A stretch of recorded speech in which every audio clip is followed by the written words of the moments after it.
Hello, Valerie here, hanging out in the book nook.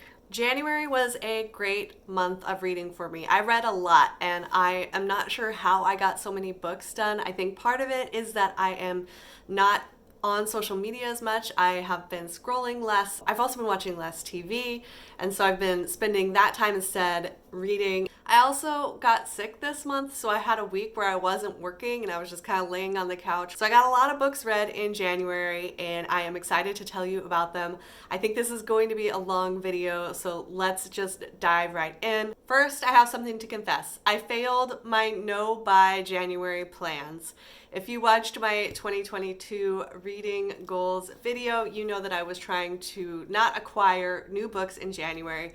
Well, I failed, and I failed hard. Not only did I check out books from the library, but I also bought books. And I'm gonna blame this one on YouTube because these are books that I acquired for a future video that I am excited to be making. And I needed the books now so I could start reading them for this video that I'm doing in the future. So YouTube is to blame for my failure.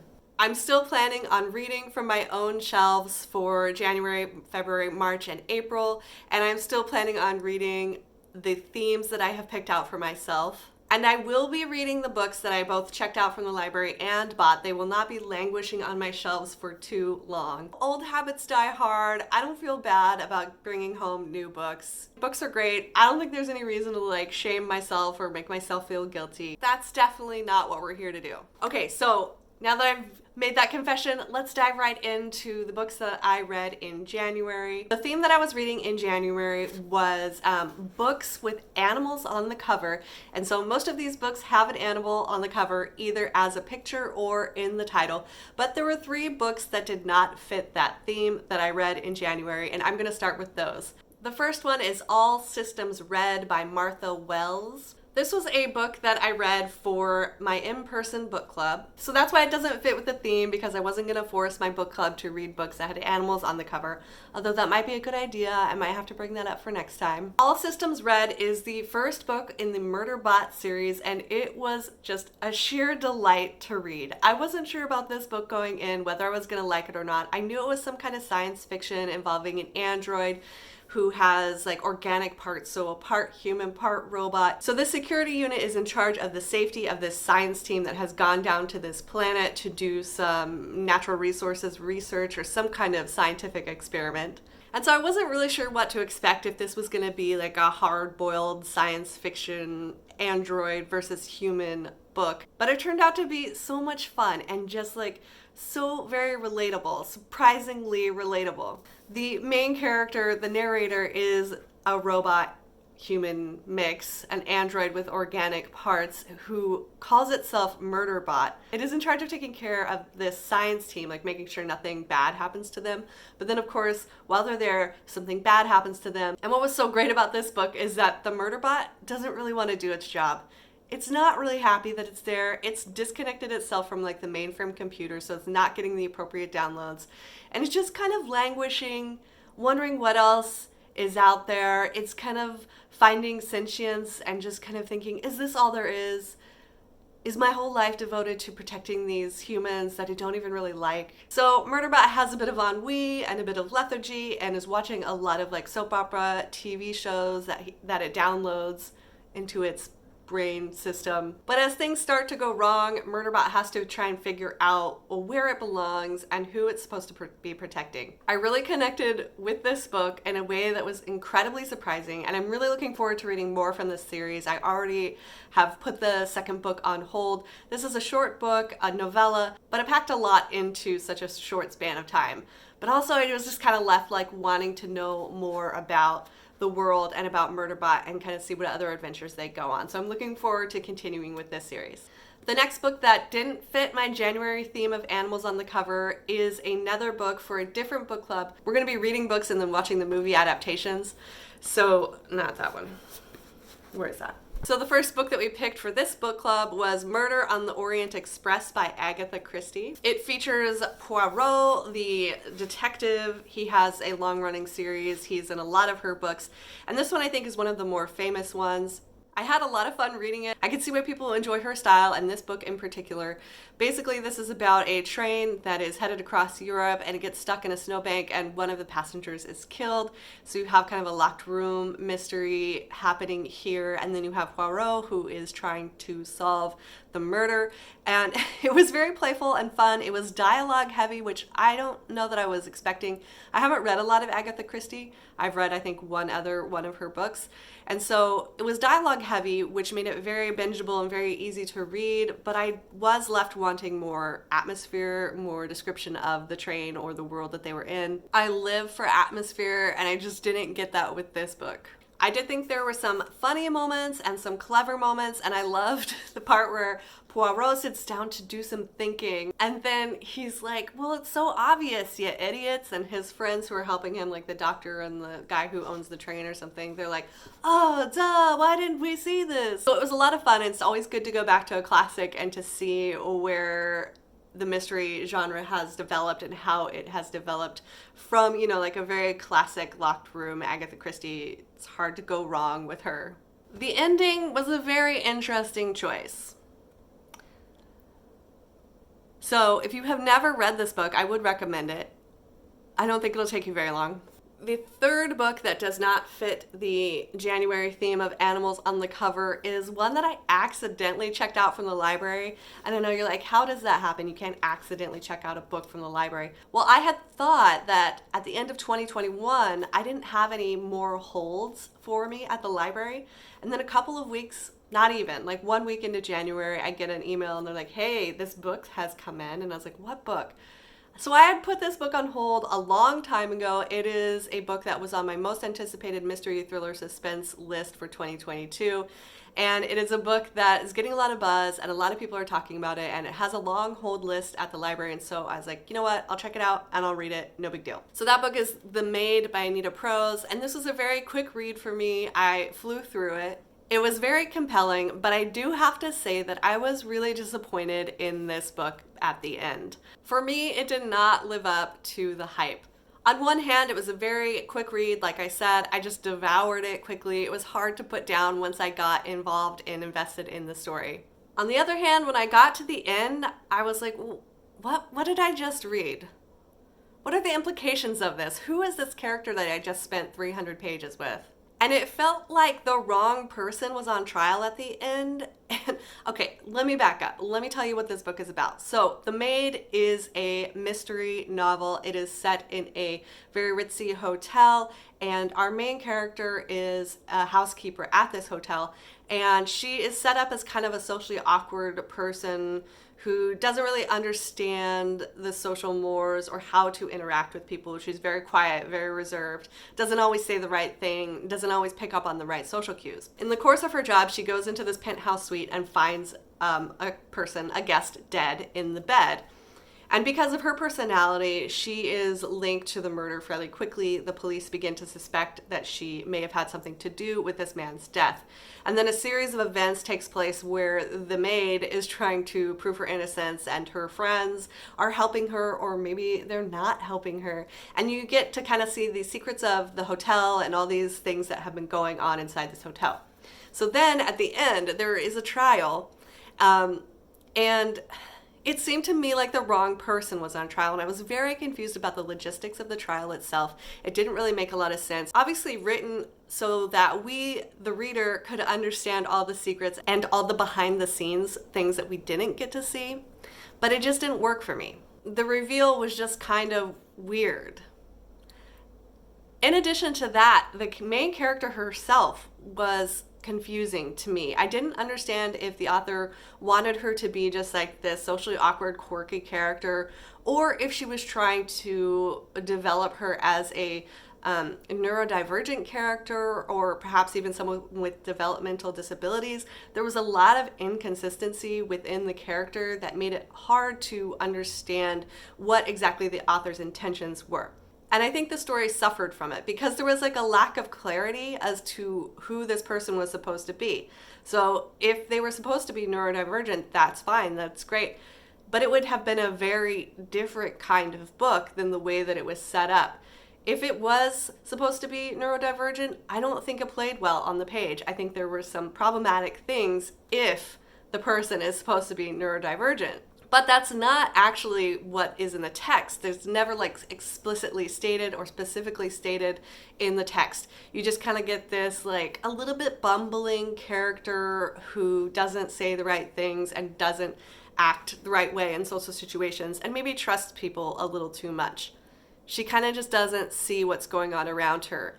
And that could have worked too if the author had leaned into that part of the character. But there was just a lot of inconsistencies. And so for me, it was hard to really engage with the main character and stay invested in her story. Kind of a big disappointment for me. It was fun. I finished reading it very quickly, but it did not fill the hole that Only Murders in the Building has left in my soul. So if you know of any books that are like the show, Only Murders in the Building, please leave a comment because I need those books in my life. So now we're moving on to the actual January theme, books with animals on the cover from my own shelves. Although to be fair, 2 of those 3 books that I just talked about were books that came from my own shelf. So I did try to stick with that in the month of January. The first book that I want to talk about is This Is How You Lose the Time War by Amal El-Mohtar and Max Gladstone. There are birds on this cover, a bluebird and a redbird. I talked about this one in an earlier video in my first book, last book video. I talked about it pretty extensively. I recently saw booktuber Jack Edwards describe this book as big brain energy, and I could not agree with him more. That is like the perfect way to describe this book. So this book is about 2 agents who are on opposite sides of a time war. They start sending letters to each other, and in the course of sending those letters, they fall in love, and that's not good if you're on opposite sides of a war.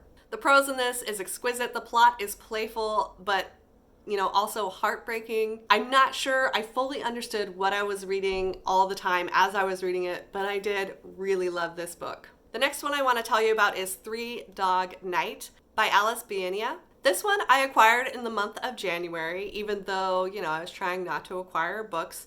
This one came up as a review copy, and it looked pretty good to me, so I picked it up. It also fit with my January theme. It's got dog in the title, so I read it right away. This one is a pretty solid mystery novel about a private investigator named Georgia Knight. She is investigating the murder of a high-profile businessman who is killed in his home. He is found dead in his home with the doors locked from the inside. The security camera footage shows that no one was inside his house at the time of his death. There's no sign of a break-in. So it's kind of this very weird setup where they're like, how did this man die in his home? They're calling the person who did it the Houdini killer.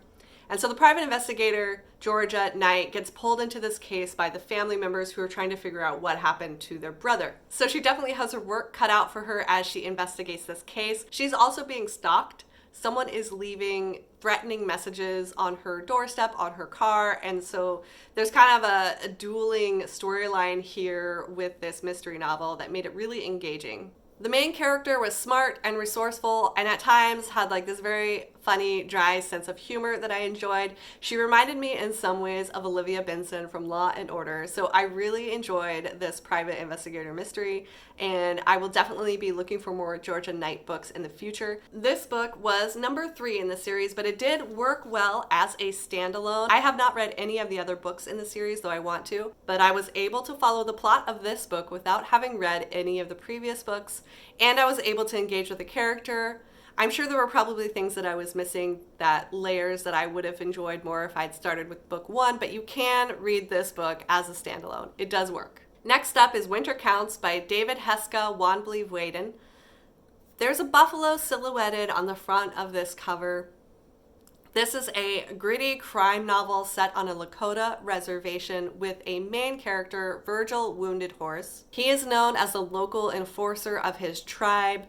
When crimes happen and the police don't intervene, or when the FBI doesn't want to take the case, Virgil Wounded Horse steps in and enacts his own sort of justice with his fists. So we're introduced to Virgil Wounded Horse from the very first page as a violent man who is, violent, but also trying to protect his community and his people the only way he knows how. Shortly after we meet Virgil, we discover that heroin has made its way onto the reservation and is wreaking havoc on the teens and the youth in this reservation. One of the tribal councilmen approaches Virgil and asks for his help in finding out where this heroin is coming from and putting a stop to it, like getting rid of it, getting it off the reservation.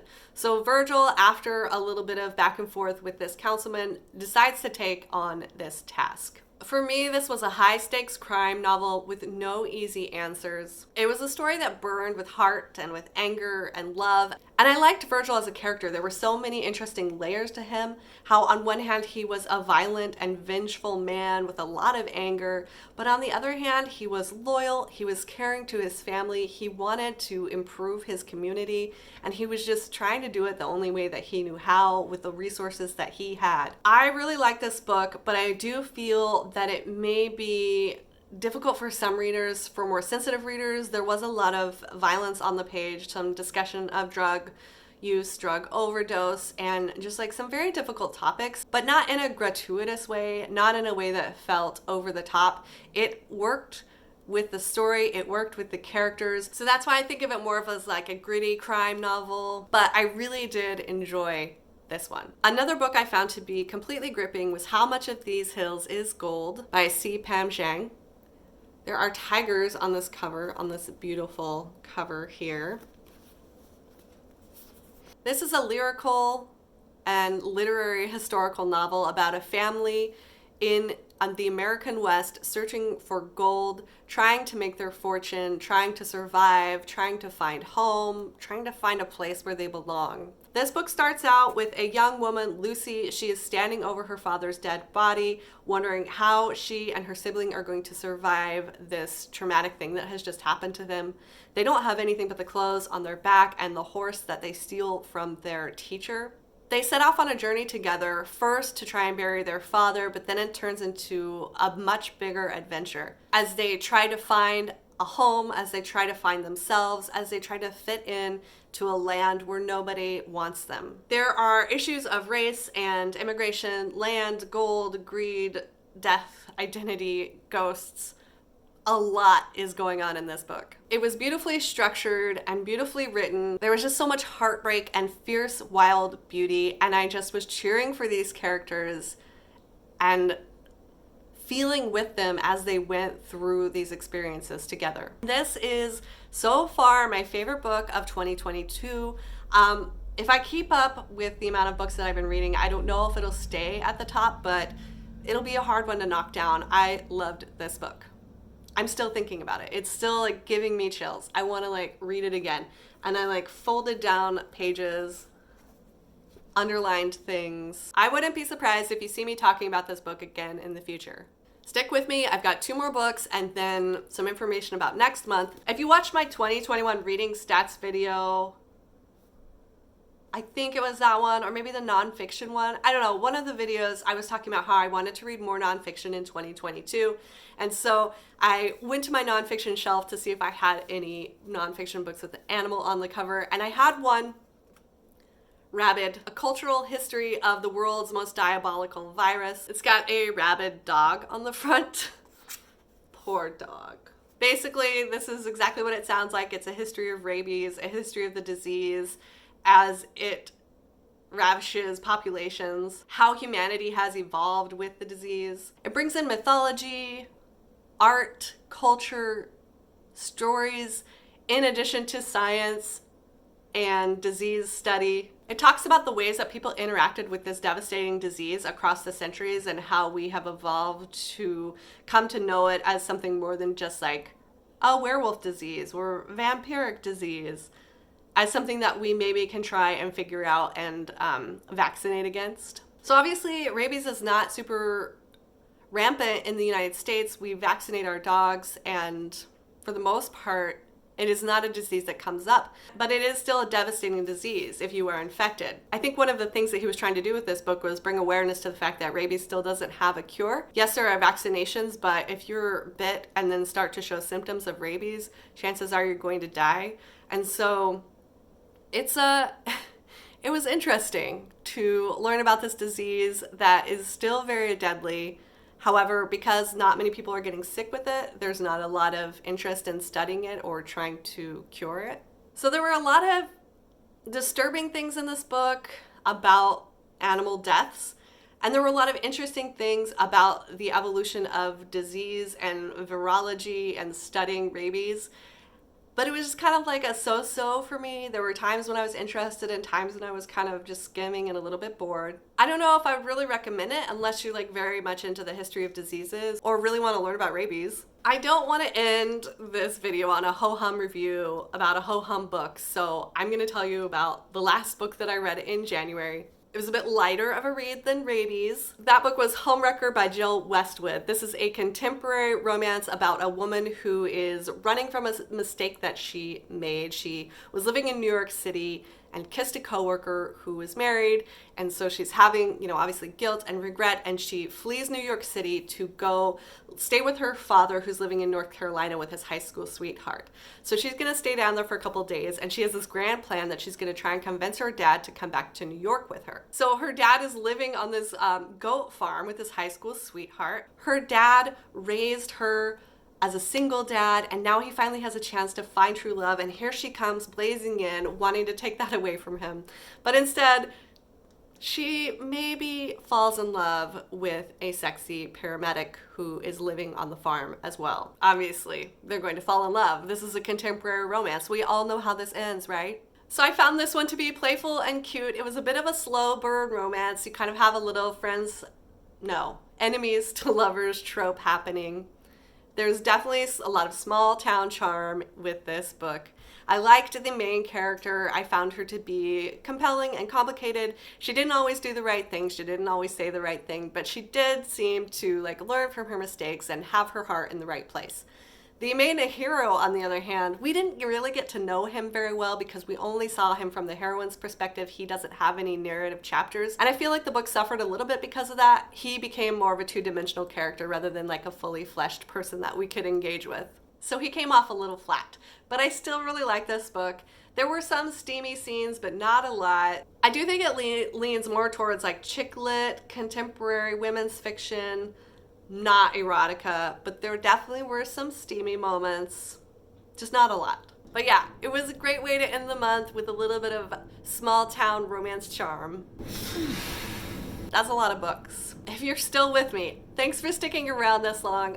I have 2 more things to talk about, and then you can go. I mean, you can go at any time. I'm not keeping you here, honestly, but thank you for being here. First, February is a new month, a new theme. I am going to be reading books that have girl in the title or some kind of form of girl, woman, daughter, sister, or a feminine name. And so I'm looking forward to that. And one thing that I'm going to be doing in February is another booktuber and I, Margaret Pinard, we are going to be buddy reading a book. We are going to be reading the Bookish Life of Nina Hill together. And this came about just because I had been talking about this book in a different video, and she was like, oh, I got that book for Christmas, and I was like, oh, we should read it together. So we're gonna read it together. We're gonna chat about it at some point in March, but if you wanna join us, feel free. Let me know in the comments if you wanna hop on board and read The Bookish Life of Nina Hill with us. This book is by Abbi Waxman. I think this is about an introverted woman who lives in a bookstore or has a bookstore or likes a bookstore. I don't know, but she's happy in her own little bubble. And then her father passes away, and it turns out she has a whole ton of family that she didn't even know existed.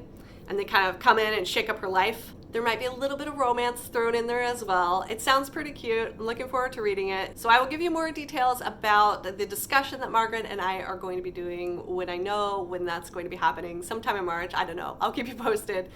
Check the descriptions. Hop on over to Margaret's channel, check in with her, and join us if you want. Phew, okay, that's the video. Tell me what you read in January. Thanks for watching. Stay cozy. I'll see you next time.